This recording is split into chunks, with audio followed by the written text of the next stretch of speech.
Grace Banya coordinates the International Program on the Elimination of Child Labor, or IPEC, from the International Labour Organization offices in Nairobi, Kenya.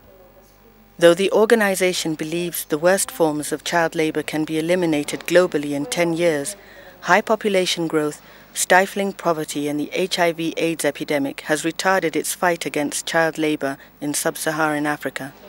As a result, sub-Saharan Africa has the highest proportion of child laborers of any region in the world.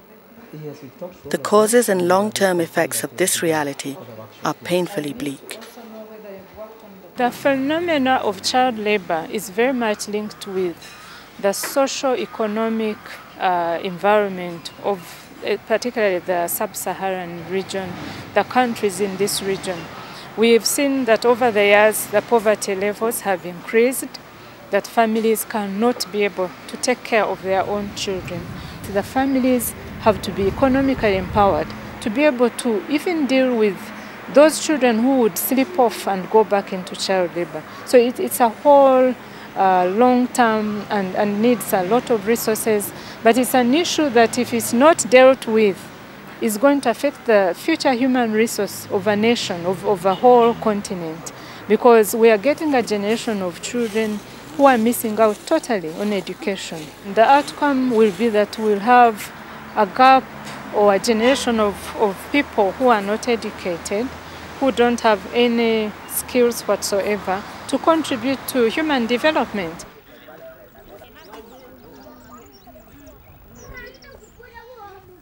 Child minors and their families are not the only ones suffering from this devastating cycle of poverty and child labor.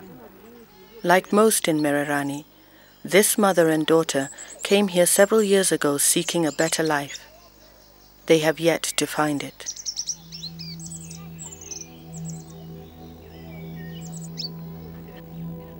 The mother sells food at the mines, but her income from this business alone is not enough to support them.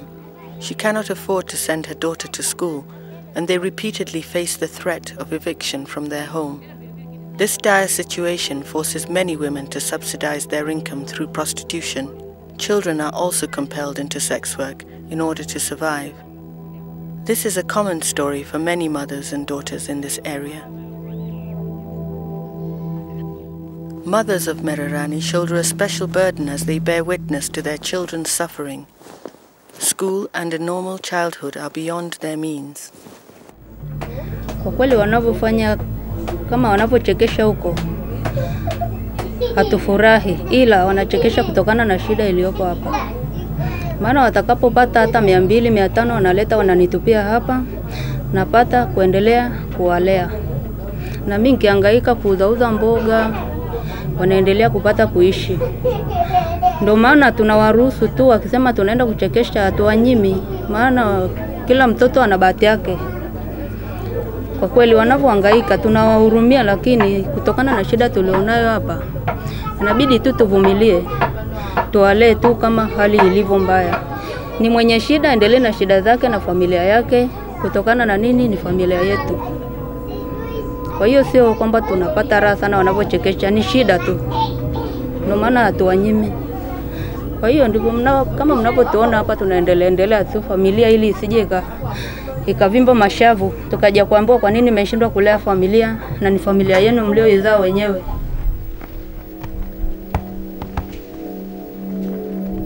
Wilson Peter's mother can rest a bit easier now that her son is benefiting from the Good Hope program. Wilson is finally going to school for the first time in 9 months. At last he has a chance at a normal childhood. But their crushing poverty means Wilson's parents will continue to struggle, even to put food on the table.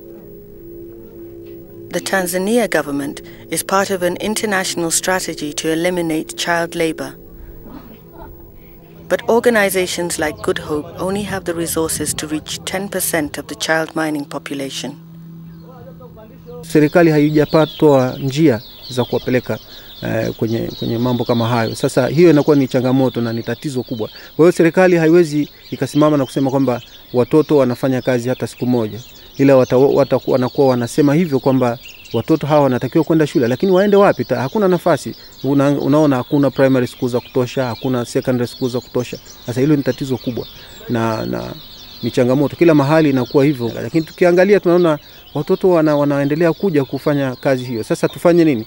Sasa tunachojaribu kuona ni kwamba tushirikiane na serikali, kwa sababu sasa nao wanatuunga mkono. Children not working is a right. I mean, they have to be in school is a right, but who makes sure that right is realized? Is me and you and everybody. So a good policy mix, making sure that we enforce the policies that are passed, but also that everybody takes full responsibility to ensure that children don't go in those holes in the minds, that their health is catered for, that they are in school and they remain there, that the girls don't go into prostitution, that they have alternative ways of living, and they are in school. First and most important, that they are in school, because once in school, then they have a future, cut for them ahead. Despite hopes for a perfect world, the majority of people in Mererani face life without a net. Their future seems rooted in statistics of poverty. The mining life is deeply embedded in the culture here. There are few options beyond the Tanzanite mines and putting children to work. A normal education for most children here is still a dream, and there is no end in sight to the desperation. Wilson Peter has a simple solution for child labor.